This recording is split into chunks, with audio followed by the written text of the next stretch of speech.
ആറ്റുനോറ്റ് ഒരമ്മ ഇവിടെ മെഡിക്കൽ കോളേജിന്റെ മുമ്പിൽ കാവലിരിക്കുകയാണ്. 11 ദിവസങ്ങളാകുന്നു ഒരു മദ്യപാനി ട്രെയിനിൽ നിന്ന് യാത്രക്കിടെ ചവിട്ടി താഴേക്ക് തള്ളിയിട്ട ശ്രീകുട്ടി എന്ന പൊന്നുമോൾ ഒന്ന് ഉണർന്നു കാണാൻ, അമ്മേ എന്നൊന്ന് വിളിച്ചു കേൾക്കാൻ.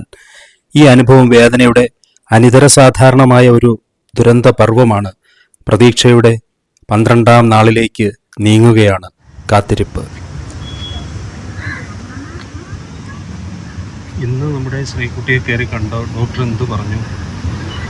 ഇപ്പൊ ഞാൻ രാവിലെ കയറി കണ്ടപ്പം അവള് കൈകാലം നടക്കുന്നില്ല, പക്ഷെ പെട്ടെന്ന് ചുമ പോലെ വന്ന് നെറ്റിയൊക്കെ ചുളിച്ചിട്ട് അങ്ങനെ ഇത് വന്ന് അങ്ങനെ ഇതായി. പക്ഷെ ചെറിയ ഇതൊക്കെ എനിക്ക് തോന്നിയ മാറ്റങ്ങളാണ് അതൊക്കെ. പിന്നെ ഡോക്ടർ പറഞ്ഞത് എന്താന്ന് വെച്ചാല് അവൾക്ക് ഇപ്പൊ നോർമലി അവള് ഈ ലിവറിനും കിഡ്നിക്കും അതൊക്കെ ഓക്കെയാണ്, വലിയ പ്രശ്നങ്ങളൊന്നുമില്ല. പിന്നെ തൊണ്ടയിലോട്ട് വെന്റിലേറ്റർ ട്യൂബ് മാറ്റിയിട്ടുണ്ട്, ഫുഡിന്റെ ട്യൂബ് മൂക്കിലോട്ട് മാറ്റിയിട്ടുണ്ട്. അപ്പൊ ഇവിടുന്ന് ബ്ലഡ് എടുത്ത് ടെസ്റ്റ് ചെയ്ത് ചെറിയൊരു അണുവിന്റെ വൈറസിന്റെ ഇത് പ്രശ്നമുണ്ട്, പക്ഷെ അത് പേടിക്കൊന്നും വേണ്ട. ആന്റിബയോട്ടിക് കൊടുത്തിട്ടുണ്ട്, മൂത്രം നോർമലായിട്ട് പോകുന്നുണ്ട്. പിന്നെ ബാക്കി കാര്യങ്ങളൊന്നും പ്രശ്നമല്ല. ഓർത്തോ ഡോക്ടർ വന്നിട്ട് പറഞ്ഞു എല്ലിന്റെ ഷോൾഡ് പിടിച്ചിട്ടതും അതെല്ലാം നോർമലായി വരുന്നുണ്ട്. ബാൻഡേജ് പ്ലാസ്റ്റർ മാറ്റിയിട്ട് ഇത് ഇട്ടിട്ടുണ്ട്, അതിന്റെ പേര് ഞാൻ മറന്നുപോയി. അപ്പൊ അതൊന്നും പേടിക്കേണ്ട, നീരൊക്കെ കുറഞ്ഞ് മുറിവെല്ലാം നോർമലായിട്ട്, മുറിവ് കരിഞ്ഞിട്ടുണ്ട്, നല്ല രീതിയിൽ കരിഞ്ഞിട്ടുണ്ട്.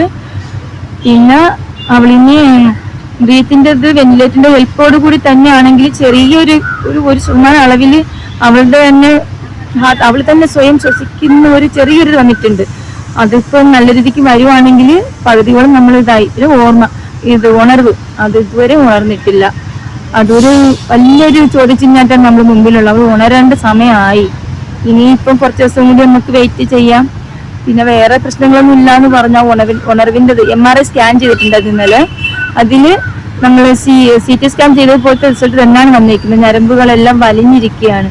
അത് മരുന്ന് കൊണ്ടോ അല്ലെങ്കിൽ ഒരു സർജറി കൊണ്ടോ ശരിയാക്കാൻ പറ്റുന്നതല്ല. അത് നോർമലി അവരുടെ ശരീരം തന്നെയാണ് അത് റെഡിയാക്കിയാൽ സമയം എടുക്കും, നല്ലതുപോലെ സമയം എടുക്കും എന്ന് പറഞ്ഞിട്ടുണ്ട്. ഇത്രയാണ് ഡോക്ടർ രാവിലെ പറഞ്ഞു.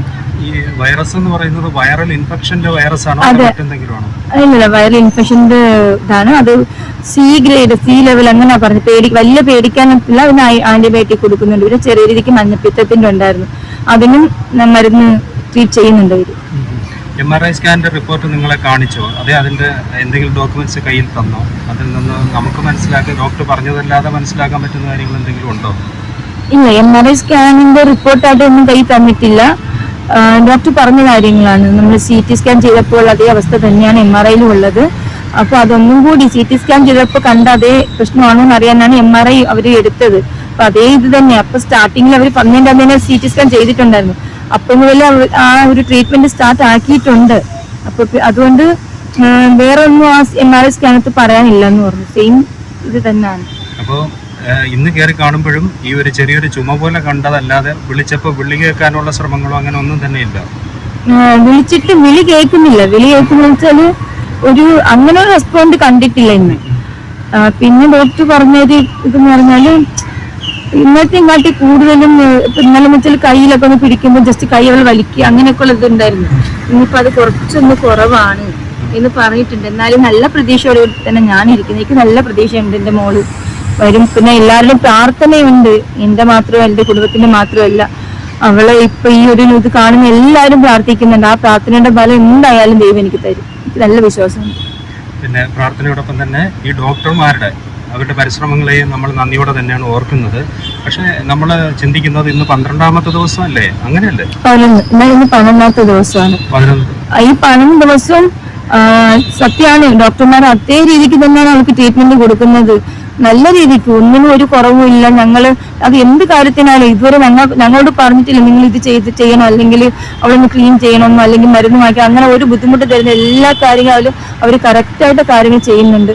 എന്തെങ്കിലും ഒരു മാറ്റമോ അല്ലെങ്കിൽ എന്തെങ്കിലും ഉണ്ടെങ്കിലും അവർ ആ സത്യത്തിൽ ഞങ്ങളെ വിളിച്ച് കാര്യങ്ങൾ പറയുന്നുണ്ട്, ഇതുപോലെ കാര്യങ്ങളുണ്ടെന്ന്. അതിനൊന്നും ഒരു വിഷമവുമില്ല. ഡോക്ടർമാർ നല്ല രീതിക്ക് ട്രീറ്റ്മെന്റ് കൊടുക്കുന്നുണ്ട്. ഈ നമ്മുടെ മെഡിക്കൽ സയൻസിൽ ഇവരുടെ അനുഭവങ്ങളിൽ ഇത് അപൂർവമാണോ? അതേ അവർക്ക് നമ്മളോട് ഒരു ആശ്വാസം പോലെ ഇത്ര ദിവസം എടുക്കും, ഒരു 20 ദിവസം കഴിഞ്ഞിട്ട് ഉണരും, അല്ലെങ്കിൽ 30 ദിവസം കഴിഞ്ഞിട്ട് ഉണരും, അങ്ങനെ എന്തെങ്കിലും ഒരു അവരുടെ ഭാഗത്തുനിന്ന് ഒരു പ്രോക്സിമിറ്റി പോലെ പറയുന്നുണ്ടോ? അത് എന്ന് ചോദിച്ചാൽ ഡോക്ടർ പറഞ്ഞു വെച്ചാൽ പൊട്ടലല്ല, അല്ലെങ്കിൽ ബ്ലഡ് ക്ലോട്ടായി കിടന്നിട്ട് സർജറി ചെയ്തെടുത്ത് മാറ്റാൻ പറ്റുന്ന ഒന്നുമല്ല. ഇത് സർജറിയിലും പറ്റില്ല, നമുക്ക് സെപ്പറേറ്റ് അതിനായിട്ടൊരു മെഡിസിൻ കൊടുത്തും മാറ്റാൻ പറ്റുന്ന ഒരു അവസ്ഥയല്ല അവർക്ക് ഇപ്പോൾ ഉള്ളത്. ചതവുകളാണ്, തലച്ചോറിൽ കിട്ടിയ ചതവുകളും അതുപോലെ തന്നെ ഈ ഉണർവിന്റെ ആയാലും നമ്മൾ ബ്രീത്ത് എടുക്കുന്നതിന്റെ ആയാലും ചെറിയ ചെറിയ ഞരമ്പുകൾക്ക് പറ്റിയ വലിവാണ്. അതിന് വേറെ ഒന്നും പ്രത്യേകിച്ച് ചെയ്യാൻ പറ്റില്ല. പക്ഷെ ബാക്കി ഞരമ്പുകൾക്ക് പ്രൊട്ടക്ഷൻ കൊടുത്ത് അതിനൊന്നും കേടുപാടൊന്നും വരാതെ പ്രൊട്ടക്ഷൻ കൊടുത്ത് ഡോക്ടർ വെക്കുന്നുണ്ട്. പിന്നെ ഇതിനൊരു ഇത് പറഞ്ഞിട്ടുണ്ട് ഡോക്ടർ വെച്ചാല് ഇതിങ്ങനെ പെട്ടെന്ന് മിക്ക ആൾക്കാർക്കും തലയിൽ വന്ന പൊട്ടലുകൾ അല്ലെങ്കിൽ ഒരു ബ്ലഡ് കട്ടയായിട്ട് കിടക്കുന്ന സർജറി ചെയ്തെടുക്കാൻ പറ്റുന്നതെന്നൊക്കെയാണ്. ഇതങ്ങനെ പറ്റുന്നില്ല, അതാണ് മെയിൻ ആയിട്ട് അവർ പറയുന്നത്.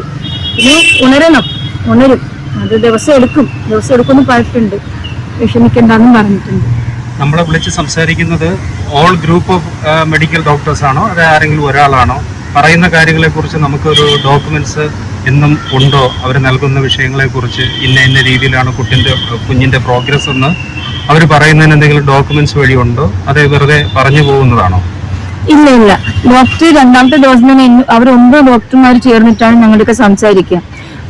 അതില് ഡോക്ടറിന് പറഞ്ഞു ഞങ്ങൾ റെക്കോർഡ് ചെയ്ത് വെക്കും എന്ന് പറഞ്ഞിട്ട് തന്നെയാണ് ഞങ്ങളുടെ കാര്യങ്ങളൊക്കെ സംസാരിക്കുന്നത്. അതൊരു റെക്കോർഡ് ഇതുപോലെ അവർ ചെയ്യുന്നുണ്ട്, മൊബൈലിനകത്ത് റെക്കോർഡ് ചെയ്ത് വെക്കുന്നുണ്ട്, അല്ല ജസ്റ്റ് പറഞ്ഞു പോവുകയല്ല. അത് ആത്മാർത്ഥമായിട്ട് തന്നെയാണ് അവർ ഞങ്ങൾക്ക് സംസാരിക്കുന്നത്.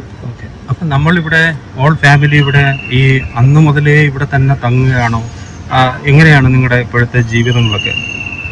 ഞാൻ വന്നുകൊണ്ട് അങ്ങോട്ട് ഇവിടെ തന്നെ, ഞാൻ ഇങ്ങോട്ട് പോയില്ല. ഞാൻ മോളെ കൊണ്ട് ഇവിടുന്ന് പോകും, ഞാൻ എങ്ങും പോകുന്നില്ല.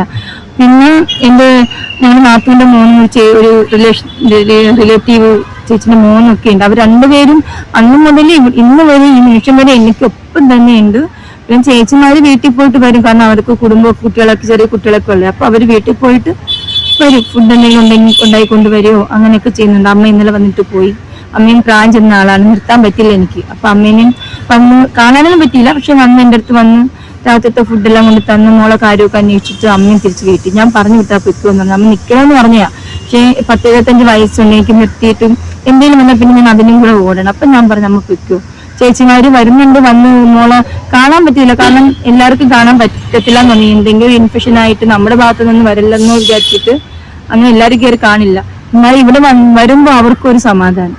നമ്മുടെ ഈ ICU റൂമും ആ കുട്ടി കിടക്കുന്ന ബെഡും വാർഡും ഒക്കെ എങ്ങനെയാ നിങ്ങൾ നേരിട്ട് കാണുമ്പോൾ അവിടുത്തെ ഒരു കണ്ടീഷനൊക്കെ ഹൈജീനിക് ആണോ, അതേ ഏതെങ്കിലും രീതിയിലുള്ള ഇൻഫെക്ഷന്റെ സാധ്യതകളോ എന്തെങ്കിലുമൊക്കെ ആ പരിസരത്തുണ്ടോ?